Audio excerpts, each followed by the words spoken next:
அனைவருக்கும் வணக்கம். இன்னைக்கு வந்து பார்த்தீங்கன்னா, பிரபு ஸ்ரீவாசி அவர்களுடைய இயக்கத்தில் வெளிவந்திருக்கக்கூடிய அக்யூஸ்ட் படத்தினுடைய ரிவ்யூ தான் வந்து பார்க்க போகிறோம். பிரபு ஸ்ரீவாஸ் ஆக்சுவலாக வந்து இவர் ஒரு டான்ஸ் மாஸ்டர்.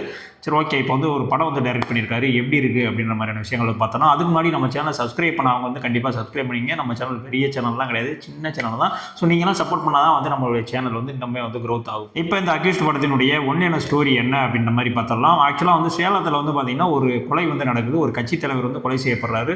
ஸோ அதன் காரணமாக வந்து பார்த்தீங்கன்னா படத்தினுடைய கதாநாயகனான உதயா வந்து ஜெயிலில் இருக்காரு. ஸோ அவரை வந்து அங்கேருந்து இந்த மாதிரி வந்து கோர்ட்டுக்கு வந்து கூட்டு போகணும். சென்னையிலேருந்து சேலம் கோர்ட்டுக்கு வந்து கூட்டு போகணும். ஸோ அந்த மாதிரி வந்து அஜ்மலும் வந்து கூட வந்து ஒரு டீமும் சேர்ந்து உதயாவை வந்து கூட்டு போகிறாங்க. ஸோ கூட்டு போகிற வழியிலே வந்து பார்த்தீங்கன்னா அந்த உதயாவை கொடுறதுக்காக பல ரவுடி கும்பல் அது இதுன்னு வந்து விரட்டி வந்துட்டு இருக்காங்க. ஸோ இவங்கெல்லாம் வந்து எதுக்கு இவரை வந்து கொல்ல வந்துட்டு இருக்காங்க, உதயா வந்து எதுக்காக அந்த கட்சி தலைவர் வந்து கொன்னாரு, இதுக்கு பின்னணியிலாம் என்னென்ன இருக்குது அப்படின்றது தான் வந்து இந்த படத்தினுடைய உண்மையான ஸ்டோரி. ஆக்சுவலாக வந்து படத்தில் வந்து பாசிட்டிவ் இருக்குது, நெகட்டிவ் இருக்குது. ஆனால் வந்து பாசிட்டிவ் வந்து கொஞ்சம் கம்மியாக தான் இருக்குது. ஏன் சொல்கிறேன் அப்படின்னா, நீ படம் பார்த்தா உங்களுக்கு வந்து புரியும். படத்தினுடைய முதல் பாசிட்டிவாக எனக்கு தெரிஞ்சது என்ன அப்படின்னு வந்து பார்த்தீங்கன்னா, அஜ்மல் அண்டு உதயா அவர்களுடைய அந்த காம்போ ஆக்டிங் வந்து ஓரளவுக்கு வந்து ஒரு ஓகே ரகமாக தான் வந்து இருந்துச்சு. ஆக்சுவலாக வந்து எடுத்துக்கிட்ட திரைக்கதை வந்து பார்த்திங்கன்னா மிகவும் வந்து ஒரு சுவாரஸ்யமான கதை இது.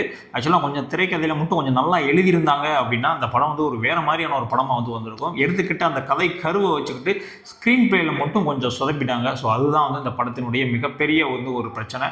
ஆக்டிங் வைஸ் வந்து பார்த்திங்கன்னா எல்லாமே நல்லா தான் நடிச்சிருக்காங்க. யோகி பாபா இருக்கட்டும், உதயவா இருக்கட்டும், அஜ்மல் எல்லாருமே வந்து ஒரு நல்ல ஆக்டிங் தான் வந்து கொடுத்துருக்காங்க. அதில் வந்து எந்த குறையும் கிடையாது.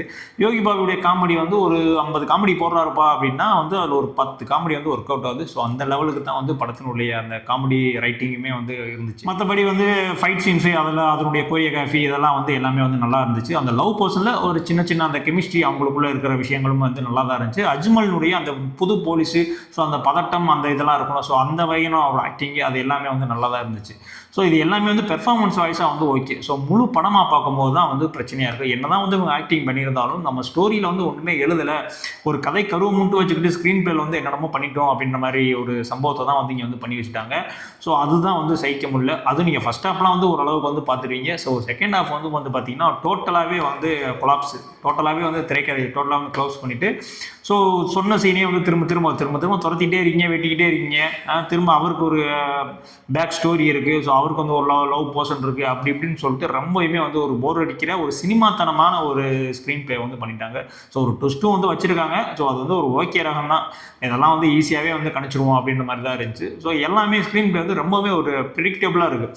ஸோ அடுத்த இதுதான் நடக்க போகுது, ஸோ அது அடுத்த இதுதான் வரப்போகுதுன்ற மாதிரியான விஷயங்கள் வந்து ஈஸியாக தெரிஞ்சிருச்சு. ஸோ அதுக்கப்புறம் வந்து நமக்கு எப்படி உட்காருவோம், ஸோ ஒரு இன்ட்ரெஸ்ட் வேணும்ல, அடுத்து என்ன நடக்கும் என்ன நடக்கும். ஸோ அந்த மாதிரி விஷயத்தில் வந்து கோட்டை விட்டுட்டாரு டைரக்டர். ஸோ அது இன்னுமே வந்து இம்ப்ரூவ் பண்ணி எழுதியிருந்தாரு அப்படின்னா வந்து இன்னும் நல்லா இருந்திருக்கும். ஸோ ஏன்னா படத்தில் வந்து ஒரே ஒரு மீசக்காரனுக்கு மட்டும் பயங்கரமான ஒரு எஃபெக்ட்லாம் கொடுத்துட்ருக்கீங்க அப்படின்ற மாதிரி படம் பார்க்கும்போது அவங்களுக்கு தோணும்.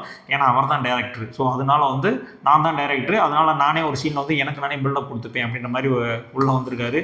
ஸோ இதை கூட வந்து அட்ஜஸ்ட் பண்ணிக்கலாம். ஒரு கைதி திடீர்னு பார்த்து அவர் பாட்டு லாட்ஜில் இருந்துட்டு சாப்பாடெலாம் சாப்பிட்டுட்டு குத்தாட்டம் போட்டுக்கிட்டு டே இதெல்லாம் எப்படா லாஜிக்கு அப்படின்னா அதுதான் லாஜிக். நீ போய் படம் பார்த்து தான் ஆகணும்.